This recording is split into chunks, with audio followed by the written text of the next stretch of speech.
गोबां एनडिपिफोरा इउपिपिएलनि प्लेटफर्माव थानानै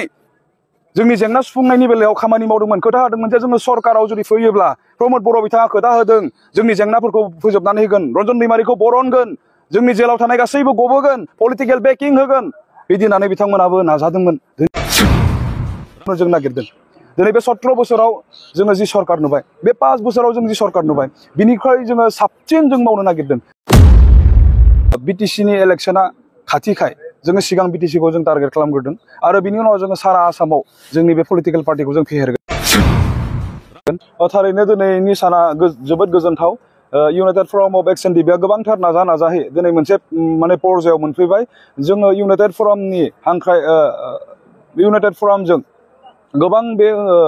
ओनसोलनि मेलेमजिबि सुबुं रायजो राजाफोरखौ जोङो लिंदों आरो लोगोसे जोंखौ जि समाव थै-थाङै सहाय खालामबोनाय माखासे संगठनफोर बिसोरखौ जोङो हांख्रायनानै नैबे बरबरियाव दिनै जोङो सावरायलायदोंमोन आरो बे सावरायनाया स्पेसियेलि मोनसे गोदान पलिटिकेल पार्टी इउनाइटेड फराम अफ एक्स एनडिपिनि नाजानायाव जोनोम होनायनि सायावनो सावरायनाय जादों आरो बेयो बिराद मोजां रोखोमै जोंहा बारलांबाय दिनै जोङो मोनसे स्टेप जोङो दावगानानै थाबाय आरो जोङो दिनै सिद्धांत लाबाय जे जोङो गोदान मोनसे पलिटिकल पार्टीखौ जों जोनोम होगोन आरो बे पलिटिकल पार्टीया मानि थाखाय जोनोम मोनगोन बे पलिटिकल पार्टीनि गेजेरजों जोङो मा खालामनो नागिरदों बेखौ दिनै जोङो बावैसो गुसुं समनि गेजेरावनो रायजो राजानि खाथियाव थांनानै जोङो फोरमायहैगोन जों मानि थाखाय थामथि पलिटिकल पार्टीखौ बिटिसिआव जोनोम होनो गोनां जाखो जोंहा मा दरखार दङ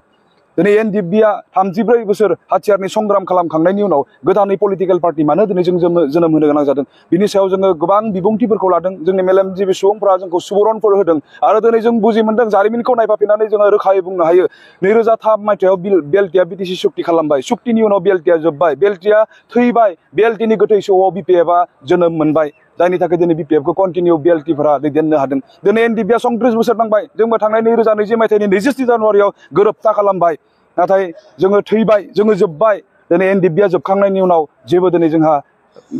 मावनो थाखाय बिदि प्लेटफर्म गैया जायनि थाखाय दिनै जों सानफाफिननांगौ जोंनि लेगेसिखौ जों कन्टिनिउ खालामनो थाखाय जोंनि जारिमिनखौ नायफाफिननांगौनि थाखाय दिनै जोङो गोदान मोनसे पलिटिकेल पार्टीनि गोनांथि जानानै फैदों बेखौ जोङो बुजि मोनदोंमोन आरो बिदिनो एनडिपि इउनाइटेड फराम अफ एक्स एनडिपिनि गेजेरावल' जों सावरायलायबाय थादोंमोन जेब्ला जोङो थांखि मोनसे लानानै रायजो राजानि खाथियाव थांबाय मेलेमजिबि सुबुंफोरनि खाथियाव थांबाय जोंखौ सापर्ट खालामग्रा संगठनफोरनि खाथियाव थांबाय जों जेब्ला रायलायबाय गोबांथार जों सुबुरनफोरखौ बै समावबो जों मोनबोबाय आरो दिनैनि तारिखाव अर्थात दिनै बरबरिनि बे जोंनि डिजिगनेटेड केम्प गोदोनि बेयाव जि सावरायमेल बेयाव जोङो फुल्लि सापर्टखौ जों मोनबाय आरो मोनसे फाइनाल स्टेपआव फैबाय जे 100% जोङो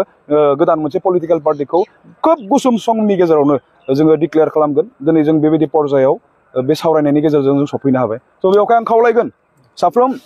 बिटिसिआव थानाय जाति जनगोष्ठी नोंथांमोना रेडि जानानै था जों नोंथांमोननि थाखाय मावनो जों नागिरदों दिनै बे 17 बोसोराव जोङो जि सरकार नुबाय बे 5 बोसोराव जों जि सरकार नुबाय बिनिख्रुइ जोङो साबसिन जों मावनो नागिरदों मानसिनि थाखाय जों मावनो नागिरदों बे थांखिखौ लानानैनो दिनै जोङो गोदान मोनसे पलिटिकेल पार्टीखौ जों जोनोम होनो नागिरदों बे पलिटिकेल पार्टीया रावनिबो हेंथा नङा बे मानसिनि थाखाय जागोन जों जिहेतु दिनै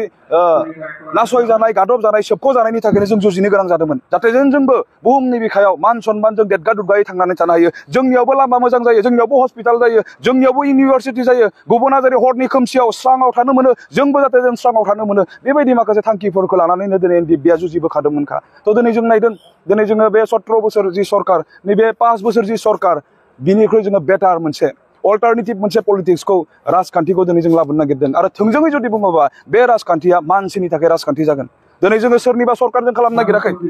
दिनै जों नुदों बिटिसिआव मोननै टार्मसनि सरकार बारलांबाय जों नुदों स्ल'गान हिसाबै हाग्रामा महिलारि सरकार जों नुदों स्ल'गान हिसाबै प्रमोद बर' सरकार नाथाय जोंनि जि मोनसे गोदान पलिटिकेल पार्टीया दिनै सरकार दानो थांदों बा जों जुजिनो नागिरदों बियो नाथाय जोंनि सरकार जोंनि बिटिसि जों गासैखौबो लाफानानै मानसिनि मोजां खामानि मावनो थाखाय जों सिन्था खालामनानै नैबे गोदान मोनसे पलिटिकेल पार्टीखौ जों जोनोम होनो नागिरदों नोंथाङा थारैनो मोजां कुइसनखौ आंखौ सोंदों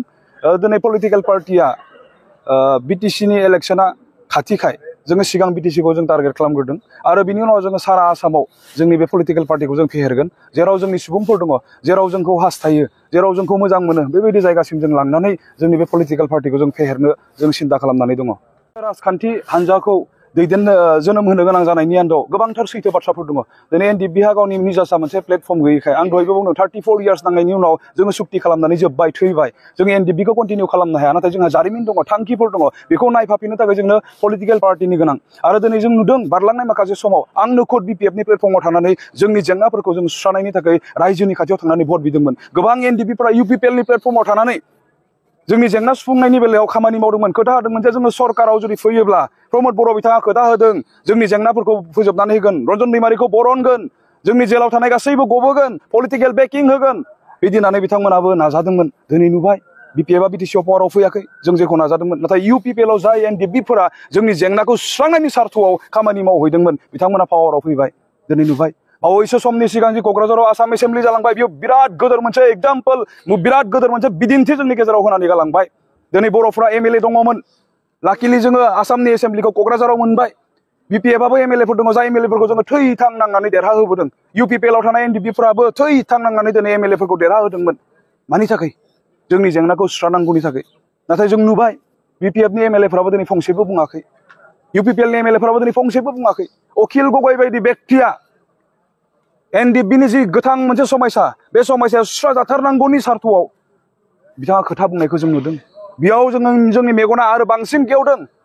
दिनै जों जुदि गावनिनो मोनसे पलिटिकेल पार्टि फर्म खालामनानै जोङो जुदि एमएलए जों जुदि बिटिसिआव सरकार दानो हायाब्ला एमएलएफोर मन्थ्रिफोर जोंनिफ्रायबो जुदि जानो हायाब्ला जोंनि जेंनाया जेंनायैनो थागोन खारन जोंनि जेसेबांखिनि जेंना गासैबो पियर पलिटिकेल बेवहाय पलिटिकेल बेकिं होनो थाखाय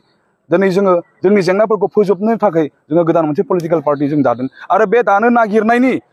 थुलुंगाखांनायखौ जों रायजो राजानिफ्राय मोनदों जों जेब्ला बर' गामिफोराव हाबो जों जेब्ला गुबुन जायगाफोराव हान्थियो गुबुन सम्प्रदायनि रायजो राजाफोराबो सोङो रन्जन दैमारिया मानो गवाखै सुक्तिनि उनाव बे व्यक्तिखौ मानो इसिबां अयनायै जोबथेसालियाव दोनखो मा पिस एग्रिमेन्ट जाखो बेलाय बर' रायजो राजाफोरा जोंखौ सोङो मा अबस्था दिनै रन्जन दैमारिया गगोन ना गवा जेब्ला जों बाथ्राफोरखौ खोन्थायो अब्ला जोंनि बाथ्रा जोबैनि सिगांनो सोरबाया प्रमद बर'खौ रागा जोङो सोरबाया जोंनि माखासे दैदेनगिरिफोरखौ रागा जोङो आरो बुंनो नागिरो बिथांमोना मानो बरननो बे बरनबा बे गबोयोब्लानो दिनै बिथांमोननि गादिया गोमागोन होननानै बिथां रायजो राजाफ्रा जोंखौ बुंदों आरो दिनै जों बेजों थुलुंगाखांदों दिनै सम फैबाय नोंथांमोना रन्जन दैमारि सारखौ जुदि गजानो लुबैदोंबा नोंनि आखायावसो दिनै रायजोनि आखायाव बेयो दिनै जोंखौ बिराद थुलुंगाखांहोदों खारन साफ्रोमबो रायजो राजाफ्रा दिनै रन्जन दैमारि सारखौ बरननायखौ गनायखौ हास्थायदों आरो बिनि मुङावनो जोङो गोबांथार जों खामानिफोरखौ जों मावलांनो हागोन होननानै जों फोथायदों